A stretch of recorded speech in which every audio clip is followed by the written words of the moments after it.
There was once a Velveteen Rabbit, and in the beginning he was really splendid. He was fat and bunchy, as a rabbit should be. His coat was spotted brown and white, he had real thread whiskers, and his ears were lined with pink satin. On Christmas morning, when he sat wedged in the top of the boy's stocking, with a sprig of holly between his paws, the effect was charming. There were other things in the stocking, nuts and oranges and a toy engine, and chocolate almonds and a clockwork mouse, but the rabbit was quite the best of all. For at least 2 hours the boy loved him, and then aunts and uncles came to dinner, and there was a great rustling of tissue paper and unwrapping of parcels. And in the excitement of looking at all the new presents, the Velveteen Rabbit was forgotten. For a long time he lived in the toy cupboard or on the nursery floor, and no one thought very much about him.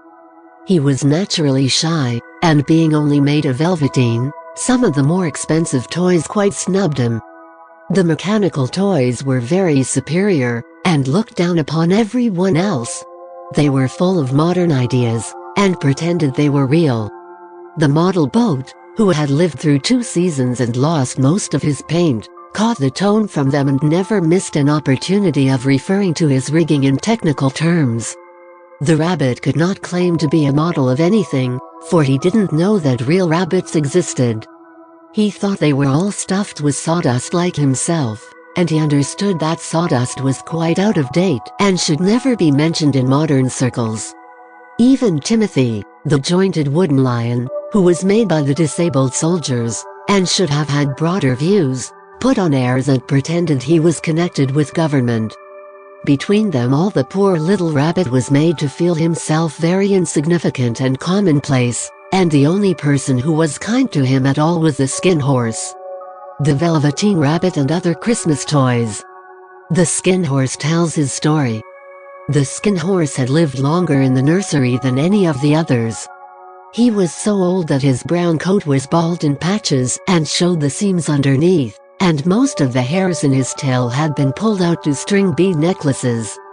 He was wise, for he had seen a long succession of mechanical toys arrive to boast and swagger, and by break their mainsprings and pass away, and he knew that they were only toys, and would never turn into anything else. For nursery magic is very strange and wonderful, and only those playthings that are old and wise and experienced like the Skin Horse understand all about it. "What is real?"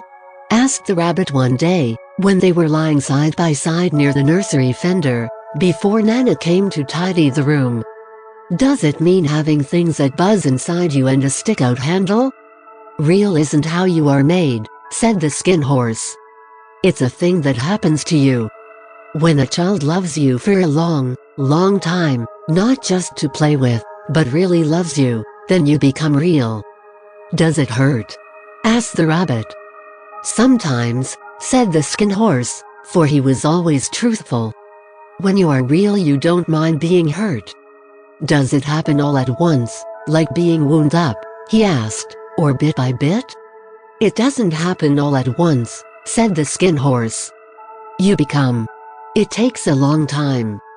That's why it doesn't often happen to people who break easily, or have sharp edges, or who have to be carefully kept.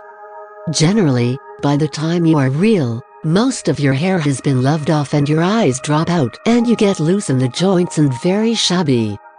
But these things don't matter at all, because once you are real you can't be ugly, except to people who don't understand." "I suppose you are real?" said the rabbit. And then he wished he had not said it, for he thought the Skin Horse might be sensitive. But the Skin Horse only smiled. "The boy's uncle made me real," he said. "That was a great many years ago. But once you are real you can't become unreal again. It lasts for always." The rabbit sighed. He thought it would be a long time before this magic called real happened to him. He longed to become real, to know what it felt like. And yet the idea of growing shabby and losing his eyes and whiskers was rather sad. He wished that he could become it without these uncomfortable things happening to him. There was a person called Nana who ruled the nursery. Sometimes she took no notice of the playthings lying about, and sometimes, For no reason whatever, she went swooping about like a great wind and hustled them away in cupboards. She called this tidying up, and the playthings all hated it, especially the tin ones. The rabbit didn't mind it so much, for wherever he was thrown he came down soft. One evening, when the boy was going to bed, he couldn't find the china dog that always slept with him. Nana was in a hurry, and it was too much trouble to hunt for china dogs at bedtime, so she simply looked about her, and seeing that the toy cupboard door stood open, she made a swoop. "Here," she said, "take your old bunny. He'll do to sleep with you." And she dragged the rabbit out by one ear, and put him into the boy's arms. That night, and for many nights after, the Velveteen Rabbit slept in the boy's bed. At first he found it rather uncomfortable, for the boy hugged him very tight, and sometimes he rolled over on him. And sometimes he pushed him so far under the pillow that the rabbit could scarcely breathe. And he missed, too, those long moonlight hours in the nursery, when all the house was silent, and his talks with the skin horse. But very soon he grew to like it, for the boy used to talk to him, and made nice tunnels for him under the bedclothes that he said were like the burrows the real rabbits lived in. And they had splendid games together, in whispers, when Nana had gone away to her supper and left the nightlight burning on the mantelpiece. And when the boy dropped off to sleep, the rabbit would snuggle down close under his little warm chin and dream, with the boy's hands clasped close round him all night long. And so time went on, and the little rabbit was very happy, so happy that he never noticed how his beautiful velveteen fur was getting shabbier and shabbier, and his tail coming unsewn, and all the pink rubbed off his nose where the boy had kissed him. Spring came, and they had long days in the Velveteen Rabbit is happy and loved spring days garden, for wherever the boy went the rabbit went too. He had rides in the wheelbarrow, and picnics on the grass, and lovely fairy huts built for him under the raspberry canes behind the flower border. And once, when the boy was called away suddenly to go out to tea, the rabbit was left out on the lawn until long after dusk. And Nana had to come and look for him with a candle, because the boy couldn't go to sleep unless he was there. He was wet through with the dew and quite earthy from diving into the burrows the boy had made for him in the flower bed, and Nana grumbled as she rubbed him off with a corner of her apron. "You must have your old bunny," she said. "Fancy all that fuss for a toy." The boy sat up in bed and stretched out his hands. "Give me my bunny," he said. "You mustn't say that. He isn't a toy. He's real." When the little rabbit heard that he was happy, for he knew that what the skin horse had said was true at last. The nursery magic had happened to him, and he was a toy no longer. He was real. The boy himself had said it. That night he was almost too happy to sleep, and so much love stirred in his little sawdust heart that it almost burst. And into his boot-button eyes, that had long ago lost their polish, there came a look of wisdom and beauty, so that even Nana noticed it next morning when she picked him up, and said, "I declare if that old bunny hasn't got quite a knowing expression." That was a wonderful summer.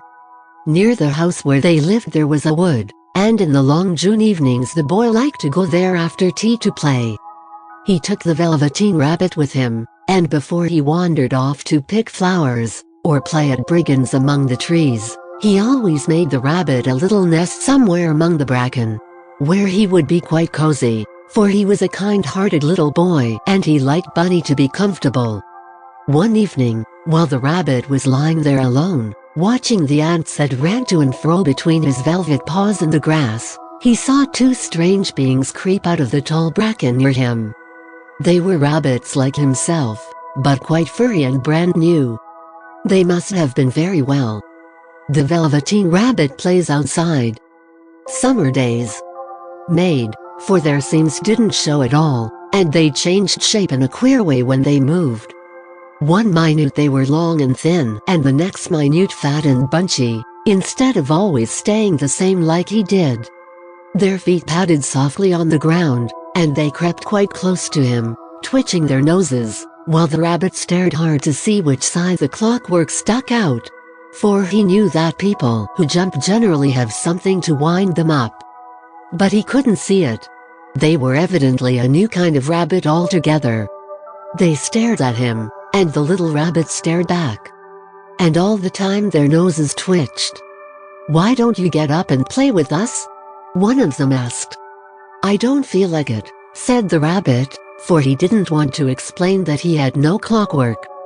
"Oh," said the furry rabbit. "It's as easy as anything." And he gave a big hop sideways and stood on his hind legs. "I don't believe you can," he said. "I can," said the little rabbit. "I can jump higher than anything." He meant when the boy threw him, but of course he didn't want to say so. "Can you hop on your hind legs?" asked the furry rabbit. That was a dreadful question, for the Velveteen Rabbit had no hind legs at all. The back of him was made all in one piece, like a pink cushion. He sat still in the bracken, and hoped that the other rabbits wouldn't notice.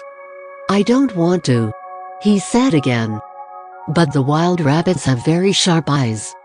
And this one stretched out his neck and looked. "He hasn't got any hind legs," he called out. "Fancy a rabbit without any hind legs." And he began to laugh. "I have," cried the little rabbit. "I have got hind legs. I am sitting on them." "Then stretch them out and show me, like this," said the wild rabbit. And he began to whirl round and dance, till the little rabbit got quite dizzy. "I don't like dancing," he said. "I'd rather sit still." But all the while he was longing to dance, for a funny new tickly feeling ran through him, and he felt he would give anything in the world to be able to jump about like these rabbits did.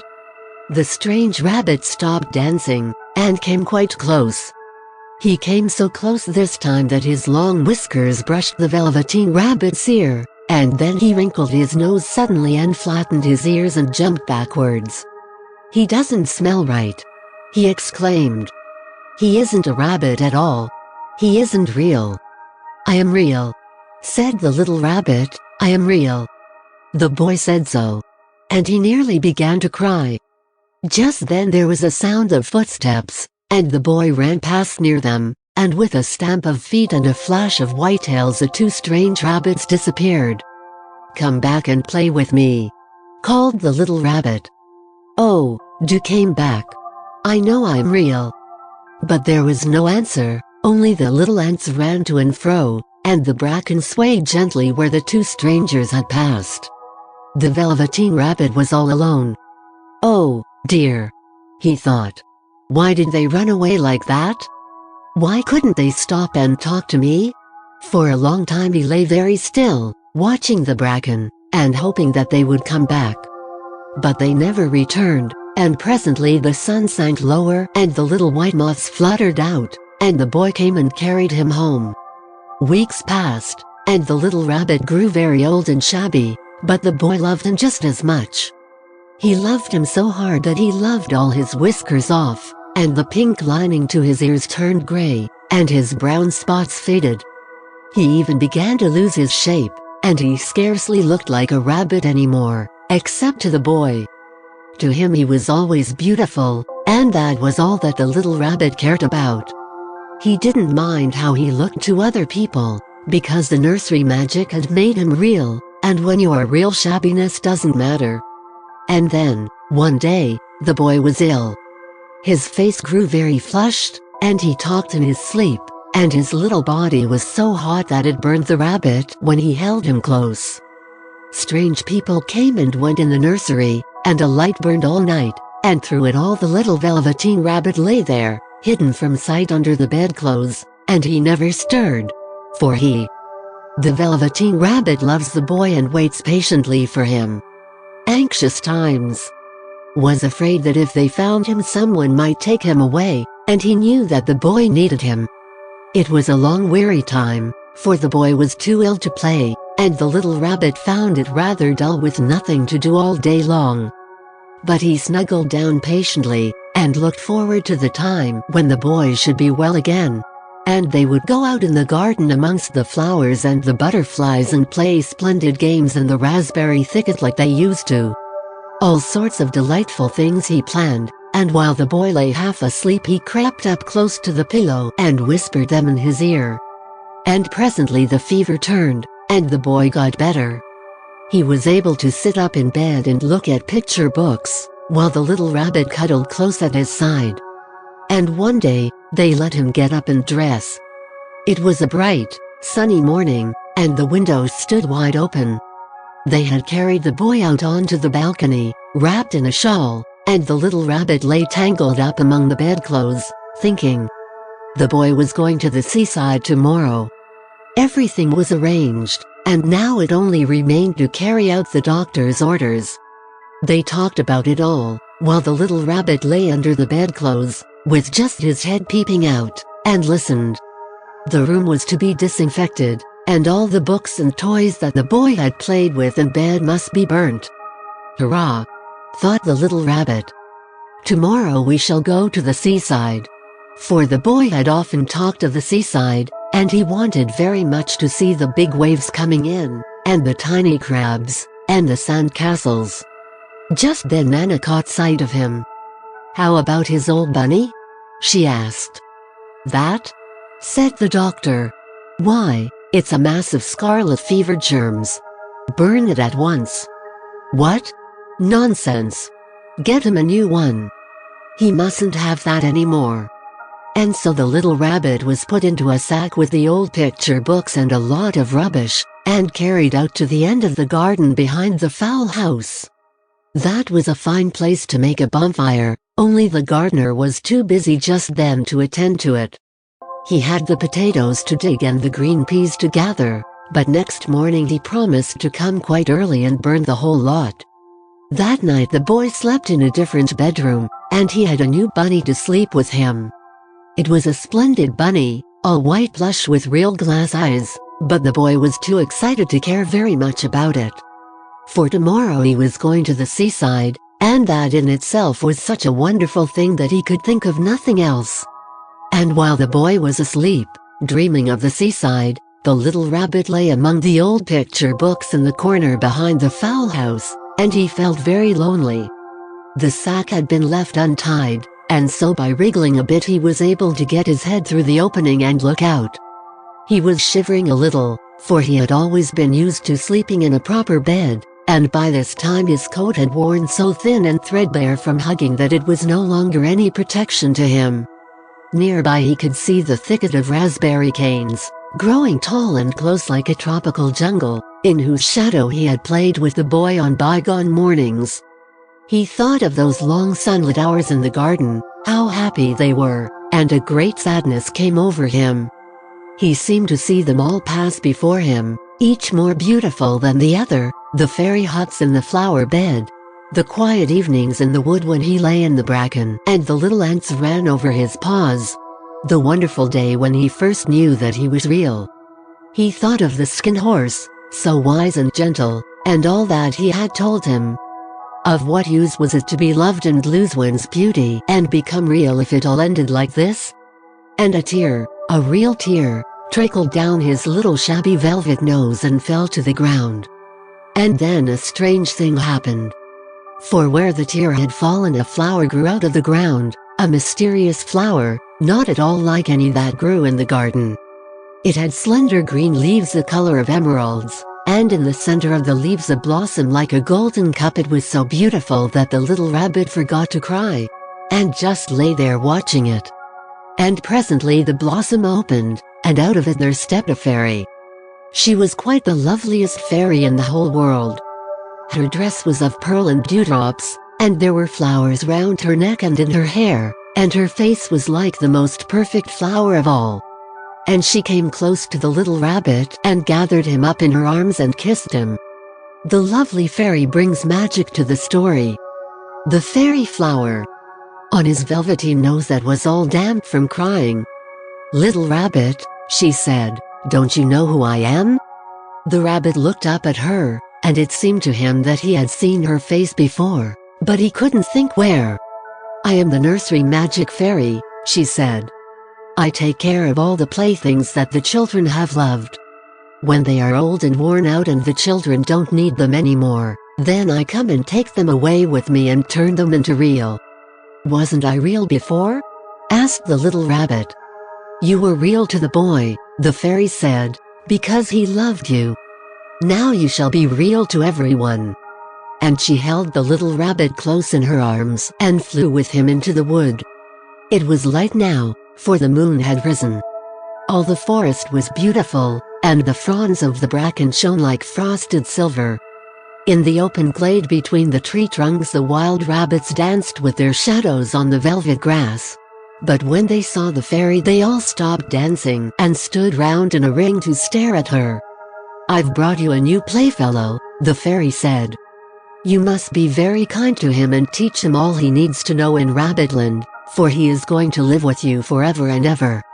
And she kissed the little rabbit again and put him down on the grass. "Run and play, little rabbit," she said. But the little rabbit sat quite still for a moment and never moved.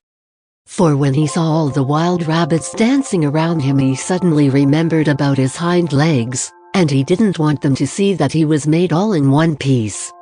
He did not know that when the fairy kissed him that last time she had changed him altogether. And he might have sat there a long time, too shy to move, if just then something hadn't tickled his nose, and before he thought what he was doing he lifted his hind toe to scratch it. And he found that he actually had hind legs. Instead of dingy velveteen he had brown fur, soft and shiny, his ears twitched by themselves, and his whiskers were so long that they brushed the grass. He gave one leap and the joy of using those hind legs was so great that he went springing about the turf on them, jumping sideways and whirling round as the others did. And he grew so excited that when at last he did stop to look for the fairy she had gone. He was a real rabbit at last, at home with the other rabbits. Autumn passed and winter, and in the spring, when the days grew warm and sunny, the boy went out to play in the wood behind the house. And while he was playing, two rabbits crept out from the bracken and peeped at him. One of them was brown all over, but the other had strange markings under his fur, as though long ago he had been spotted, and the spots still showed through. And about his little soft nose and his round black eyes there was something familiar, so that the boy thought to himself, "Why, he looks just like my old bunny that was lost when I had scarlet fever." But he never knew that it really was his own bunny, come back to look at the child who had first helped him to be real.